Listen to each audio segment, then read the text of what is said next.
Foundricide, As Margens da Fundição.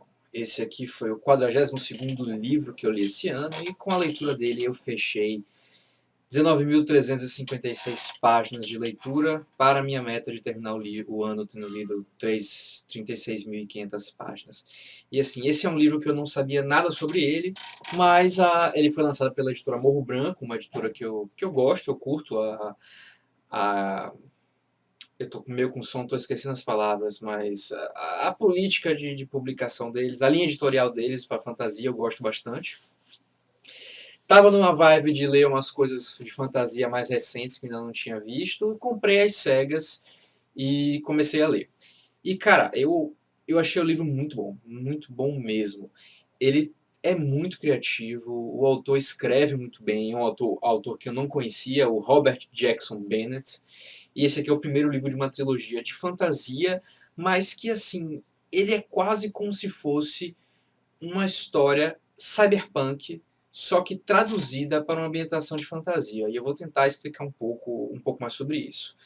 Bem, logo no início a gente é apresentado a Sancia Grado, a protagonista, que é uma ladra muito habilidosa, que vive na cidade de Tevani, que é uma cidade que é meio que dominada por 4 grandes empresas, 4 grandes guildas. Eles têm um nome que eles usam mais específico, mas é basicamente são como se fossem grandes empresas mesmo, que a cidade toda, praticamente 90% da cidade é composta por essas 4 grandes empresas, que se fecham por muralhas altas, teoricamente impenetráveis, e vivem suas vidas lá como se fossem arcologias de universo cyberpunk. E fora dessas quatro grandes empresas, teria a periferia, que compõe cerca de 10% da cidade. Não me lembro exatamente qual a proporção, mas é por aí. E lá vivem pessoas marginalizadas, muito pobres, e que sempre acabam se ferrando na mão dessas grandes empresas que só querem lucro, só querem avanço tecnológico para ter mais poder umas sobre as outras e assim vencer uma guerra econômica que toma conta dessa cidade, que é meio que uma cidade-estado, e que ameaça também tomar conta do mundo, porque até esse lugar promoveram guerras recentemente, guerras em que eles foram muito bem sucedidos, por causa de uma série de tecnologias que eles desenvolveram. E a Sansa Grado é uma ladra, mora nessa periferia, e ela recebeu um contrato para roubar uma caixa que fica numa... que estava na... Ela precisava primeiro descobrir onde estava essa caixa, e as habilidades especiais dela ajudariam nessa tarefa, então ela foi contratada para isso. E é uma sequência de abertura muito legal, porque o autor ele consegue usar muito bem a narrativa da invasão da personagem. Primeiro que ele escreve muito bem a invasão em si, os processos dela se esgueirar, conseguir sair de perto dos guardas, colocar um dispositivo num lugar, colocar uma coisa em outro lugar, quase ser pega, usar táticas assim no improviso para conseguir roubar o que ela precisa e fugir. E o que ela acaba roubando, e ela acaba, como ela estava recebendo muito bem para fazer esse trabalho, porque ela quer meio que se livrar de uma condição médica que ela tem, que justamente as habilidades que ela tem, essa personagem, tudo que ela toca, ela recebe impressões do lugar, como se a coisa, o objeto inanimado, estivesse falando com ela. Na verdade, até objetos vivos mesmo, só que não é uma telepatia. Por exemplo, se ela tocar numa porta, a porta vai falar sobre, tipo, madeira rangendo, cupins, poeira, é, aberta poucas vezes por dia, e isso vai dando a ela noções do que tá acontecendo com aquela porta. Toca no chão, ela vai ter impressões de que tipo de pessoas pisam ali, do tipo, se são pessoas que pisam leve, são pessoas que pisam pesado, muitos veículos passam por lá, e a ter ideia da localização de pessoas, por exemplo, se passou gente recentemente, se tem alguma passagem nesse chão, nessa parede em que ela possa usar, e isso é uma habilidade muito boa para as habilidades de ladinagem dela. E com seres vivos é ainda mais complicado, porque ela tem um pouco das impressões desses seres vivos, inclusive carne morta, por exemplo, praticamente não consegue comer carne, porque são impressões muito avassaladoras, muito até nojentas. E aí ela tem uma dificuldade até de viver normalmente, porque tudo que ela toca, ela vai tendo essas impressões. E cada vez mais que o toque dura, ela vai tendo mais dessas impressões. Embora isso se aplique a roupas, por exemplo, ela não gosta de trocar de roupa, porque quando ela usa uma roupa nova, vem toda essa série de impressões para ela. Então ela costuma ficar muito tempo com a mesma roupa, porque ela já está acostumada com as impressões daquilo. Então ela não é uma pessoa muito asseada, até porque a própria água para ela é uma coisa complicada. E aí o que acontece? Ela está fazendo esse trabalho, usa bastante essas habilidades dela para fazer esse trabalho, e chega em um momento ela consegue roubar o que ela vai buscar. E quando ela rouba essa coisa, ela, porra, esse trabalho com certeza foi para uma das grandes casas, e eu preciso saber o que é, porque senão eu posso me lascar. E ela abre a caixa e descobre que é uma chave assim muito bem feita. E ela toca na chave e, mais do que ter impressões, a chave fala com ela telepaticamente. E com isso, ela começa uma relação com essa chave senciente e descobre que essa chave senciente é um artefato antiguíssimo de um povo que, séculos atrás, eu acho que se duvidar milênios antes, vivia no ocidente dessa região. Era uma civilização avançadíssima, donos de uma magia muito poderosa, que eu vou explicar, porque o lance dessa magia, de como é magia nesse livro, é a parte mais interessante e tem tudo a ver com Cyberpunk, tem tudo a ver com programação, é muito legal o que o autor fez. E aí isso leva ela a uma série de desventuras que compõem o grosso do livro. Vai levar ela, fazer ela passar por muito problema, porque ela vai ser perseguida, vão tentar assassinar ela vai ter que fazer alianças estranhas, vai acabar sendo perseguida por vários grupos, vai fazer aliados no meio do caminho, mudar de objetivo. O livro, ele várias vezes dá diversas guinadas, não só com essa protagonista, como também com outros que tem grande participação na história. Inclusive tem outro personagem que tem um ponto de vista dele, mas eu não vou falar porque eu acho que é uma pequena surpresa quando começa o ponto de vista dele. Mas enfim. E aí tem o lance da magia. Por que essas grandes casas, essas grandes empresas, elas ficaram tão poderosas? Porque eles começaram a estudar a magia dessa antiga civilização. E 70 anos antes eles começaram a desenvolver métodos para replicar essa magia antiga. O que acontece? Nesse mundo existem runas que são... essas runas são mágicas. Elas meio que traduzem uma lógica para um objeto, uma coisa inanimada. Então, assim, digamos que você tem uma série de runas básicas, né, que são meio que compõem as coisas básicas do universo, da criação, e digamos que você coloque, sei lá, você tem uma,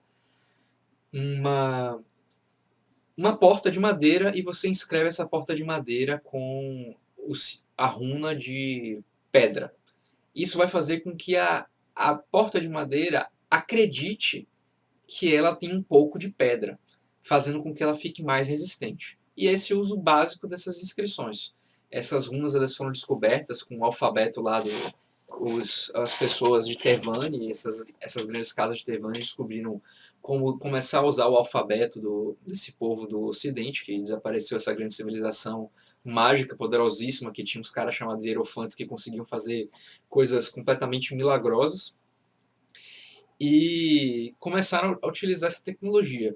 Só que a coisa vai muito mais do que isso, porque assim, o livro vai explicando isso muito bem, porque é que nem é meio que nem programação, tipo, você pode colocar numa porta de madeira a definição de pedra, só que você pode escrever toda uma função, na verdade, usando o alfabeto, inventando novas runas e criando definição para essas runas, meio que escrevendo funções com outras runas, para dizer do tipo, é, você não vai se comportar que nem pedra. Você vai ter a densidade de uma pedra, a força de um metal, e só vai abrir quando uma pessoa que chegava perto de você falando a palavra tal e tocando você de tal jeito, você vai se abrir, desde que seja no horário tal. Os caras conseguem meio que programar um objeto, uma porta, com uma série bem complicada de runas e de definições de runas, porque eles podem usar runas para definir outras runas e dar significado para outras runas e assim meio que programarem um objeto inanimado para fazer com que ele se comporte de outra forma, para fazer com que ele pense que se comporte de outra forma. E com isso, essa cidade, essas grandes casas desenvolveram coisas como, por exemplo, ah, carroças automatizadas, do tipo você controla ela com controles, nem chega a explicar muito bem, mas é como se fosse de carro, por exemplo, você puxa uma alavanca e a carroça pensa que a gravidade não está puxando lá para baixo, mas está puxando lá para frente. E aí, como se ela estivesse caindo para frente em vez de caindo para baixo. Isso faz com que a carroça comece a se mexer para frente. Você puxa a alavanca, aí a gravidade vai voltando ao normal, a carroça vai parando. Você pega uma espada que quando você começa a dar um corte e aperta um botão, a espada pensa que ela tem uma densidade 10 vezes maior do que ela é. Então o peso do golpe acaba sendo mais forte. E coisas muito mais complexas, muito mais interessantes do que essa que eu estou falando. Tem um personagem mesmo que tem uma arma que eu acho muito interessante, que é um bastão que tem uma ponta de ferro. Ele aperta um botão e a ponta de ferro sai disparada como se estivesse caindo com um peso de milhares de quilos e a uma velocidade já de a uma velocidade como se já tivesse caído há algum tempo. Então ele acerta as pessoas isso à distância, bota o negócio para voltar e não pesa nada porque para ele, porque o objeto só pensa que tem aquele peso maior, mas quando ele está sendo disparado, mas quando ele está parado ele acha que tem um peso até mais leve. Tem armaduras que são muito mais resistentes, roupas de pano que se comportam como se fossem armaduras de metal. E assim, isso só tem aplicações simples dessa questão, porque tem coisas ainda mais complexas, como por exemplo, você não pode escrever essas definições todas e isso vai funcionar em todo lugar. Você tem que ter um certo tipo de aparato, que são os lexicons, que eles meio que literalmente compilam, isso é um termo de programação, compilam as definições de runas que as pessoas criaram e criam uma rede, como se fosse uma aura, em que faz com que essas definições possam ser aplicadas. Então, por exemplo, a espada que o cara lá criou, como usa essa espada que eu mencionei, essa arma do cara, como usa runas muito complexas, ele não pode usar isso fora da cidade, por exemplo, porque os lexicons não teriam alcance até esse lugar. Então, eles têm que criar uma rede de lexicons como se fosse uma série de servidores para estar alimentando essa rede como se fosse uma internet e fazendo funcionar essas runas mágicas. E as pessoas em si, elas não conseguem usar magia, mas elas utilizam essas magias, uma série de efeitos mágicos através desses equipamentos, que no fim das contas eles lembram bastante a forma de, como eu falei mesmo, um universo cyberpunk. São equipamentos tecnológicos, só que na verdade eles são mágicos em uma ambientação que é meio medieval, meio era vitoriana. Tem um misto dos dois. Tem bastante de era vitoriana, assim, embora fique num misto aí de uma época incerta. É uma época que o autor conseguiu conceber para o livro e que ficou muito interessante. E, cara, a forma como o autor vai apresentando esse sistema de magia é bem interessante, ele se dedica muito a isso, ele não fica fazendo umas exposições muito pesadas não, vai sendo mostrado gradualmente ao longo do livro e até no início você fica com uma dúvida do tipo, pô, mas isso funciona, isso não faz sentido segundo a física. Aí chega lá na frente um personagem explica, não, porque esse tipo de equipamento a gente testou no passado e deu problema, muitos escritores tentaram fazer experimentos com gravidade, não dava muito certo, porque tipo, o cara, vou fazer um cinto aqui para eu voar, aí o cinto ativava o cinto e voava metade do corpo dele ia embora e outra metade ficava parada. Então tem vários problemas que essa tecnologia pode causar. Não é só benefícios não. E geralmente esses equipamentos, ao mesmo tempo em que eles têm várias qualidades e permitem fazer coisas muito avançadas para a época que a tecnologia desse mundo estaria sem esse tipo de essas inscrições, como chamam, ainda assim eles sempre têm um, um porém. Por exemplo, se sua arma ela foi inscrita para pensar que é 10 vezes mais afiada do que é de verdade, você se você encostar ela em seu braço, você pode acabar se cortando. Você tem que ser muito mais habilidoso e outras pessoas podem usar isso contra você. Se você tem um machado que você faz ele ficar mais pesado no momento do golpe, se você vacilar, outra pessoa lhe der uma rasteira, o machado vai cair em cima de você, vai lhe prender. E se você não conseguir apertar o botão para desativar isso, o cara vai cair, a gravidade aumentada vai levando o cara para PQP. Então é muito legal como o autor vai usando. E as cenas de batalha, elas são muito bem descritas, não por estar usando muito, mostrando cada movimento, mas utilizar das possibilidades desses equipamentos dos personagens e resolver situações com criatividade. Porque no fim das contas, como não são aparatos simples, eles modificam a própria forma, eles reescrevem a realidade de certa forma. Isso são várias teorias que o livro vai colocando ao longo do livro. É, tem muitas formas de utilizar essas coisas que os personagens vão, no momento do desespero, dando utilizações não convencionais para coisas que deveriam funcionar de uma forma. E o autor é muito bem sucedido nisso. Eu gostei muito da escrita do autor, embora eu acho que o fraco dele talvez sejam os diálogos. Porque alguns diálogos, primeiro, alguns diálogos entre alguns personagens eu achei que fica muito besta, do tipo, o livro ele não tem exatamente pudores, ele é não é exatamente uma fantasia sombria, mas ele lida com violência, ele lida com desigualdade, ele lida com problemas que são gerados pelo capitalismo, e os personagens eles não são tipo pessoas ingênuas que não sabem como a vida funciona, que não sabem a realidade difícil de várias coisas. Na verdade, alguns personagens são menos versados nisso do que outros. Por exemplo, a Sansa tem um momento que o pessoal fala: meu Deus, isso que fizeram é horrível, e ela ri da cara do pessoal e dizem: isso é horrível, essa outra coisa que eles faziam já era horrível e vocês não falaram nada. Então tem alguns momentos assim que dessas coisas, mas o lance é que os personagens eles são vividos, principalmente a Sansa, que morou num local bastante marginalizado, bastante violento, precisando sobreviver, precisando lutar para sobreviver mesmo.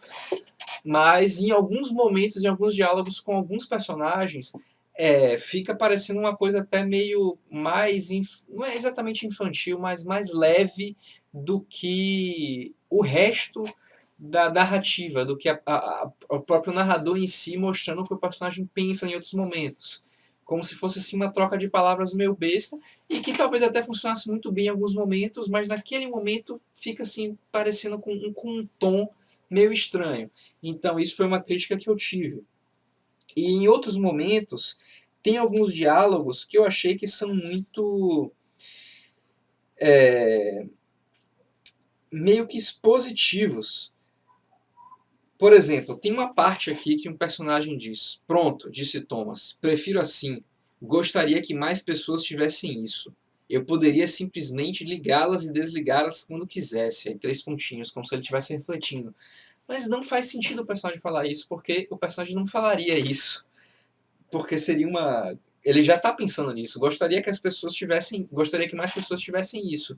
E já está imerso na situação. O que é isso que ele quer que as pessoas estão. E ele já explicou qual é a questão ali logo atrás. Então fica parecendo com que é um trecho a mais que não parece natural que aquele personagem diria e que já está subentendido para o leitor e que não precisaria ser colocado tão artificialmente para estar relembrando o leitor. É claro que assim, a, a literatura, os diálogos eles buscam muitas vezes trazer uma ideia de realidade, trazer a forma como as pessoas falam. Mas não é como as pessoas falam, porque os diálogos na literatura eles têm finalidade, têm certos objetivos, têm certas metas. Então, às vezes, falas literárias não são pessoas falando na vida real. No entanto, esse é um exemplo de um diálogo que me incomodou bastante. Tem alguns outros exemplos no livro que o autor foi um pouco além disso e que realmente não precisava, porque já estava completamente claro a ideia do que estava passando e o personagem não precisaria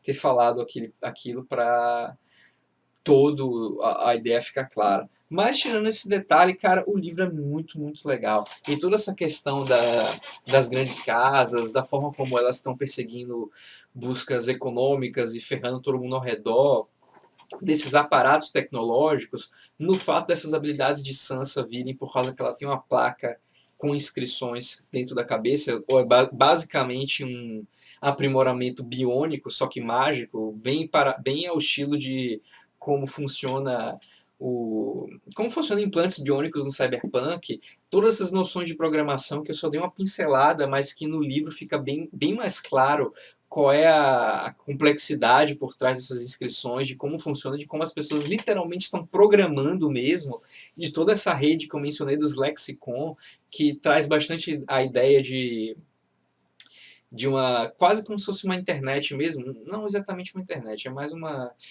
não é a palavra, mas são servidores mesmo para fazer as coisas funcionarem. Tem paralelos com a computação, mas acho que a internet passaria a ideia errada porque as pessoas não se comunicam entre si através dela. Mas enfim, e tem várias outras coisas de programação mesmo. Por exemplo, a chave que a Sansa encontra, essa chave ela consegue conversar com objetos inscritos de um jeito que a Sansa não consegue, e ela literalmente reprograma essas coisas. Ela investiga instruções, investiga o funcionamento desses negócios e tenta burlar como se fosse literalmente um hacker. Um ato de hackear aquele objeto, de hackear um dispositivo de um dispositivo que tem uma instrução de programação que foi codificada ali e a pessoa hackeia, e a chave hackeia para burlar aquilo. E essa noção ainda é levada ainda mais conforme o livro vai chegando no desfecho final e várias outras coisas vão acontecendo, várias mudanças vão acontecendo. É muito legal mesmo. Eu curti muito a forma como o autor colocou isso, eu achei muito criativo. Essa ideia de inscrever objetos com runas mágicas não é a coisa mais original do mundo, mas a forma como o autor usou aqui, colocando toda essa questão de ser uma programação, de funcionar como se fosse uma programação moderna, só que num ambiente fantástico, mágico, ficou muito, muito bom. E é um livro que, por essa característica, por essa construção de mundo, e a forma como o autor escreve, os personagens, as construções da, da narrativa, a história em si, os eventos, as mudanças que vão acontecendo e todo esse lado bem criativo e bem interessante do world building. Cara, eu acho um livro, é uma leitura muito valiosa para quem gosta de fantasia, para quem gosta de ficção científica, principalmente de obras cyberpunk. Eu acho que vai encontrar coisa bem interessante aqui nesse material também. E para quem é programador, vai ser uma leitura bem divertida de ver como toda essa questão da inscrição, no fundo, é basicamente programação. Então, espero que tenham gostado desse meu vídeo. Eu estou bastante ansioso para lançar a continuação aqui. Como eu falei, é o primeiro livro de 3. E essa saga aqui está prometendo. Estou bastante na expectativa de como vai ser a continuação dela. Mas que já está finalizada lá fora, se não me engano. E a Morro Branco deve estar trazendo em breve aí os próximos volumes. Mas por enquanto eu vou ficando por aqui e até o próximo vídeo de livro que trarei. Que o próximo vídeo que eu vou postar vai ser de HQ, mas o próximo livro que eu vou comentar aqui vai ser Cidade de Bronze, também na Morro Branco. Mas vou ficando nessa e até o próximo vídeo.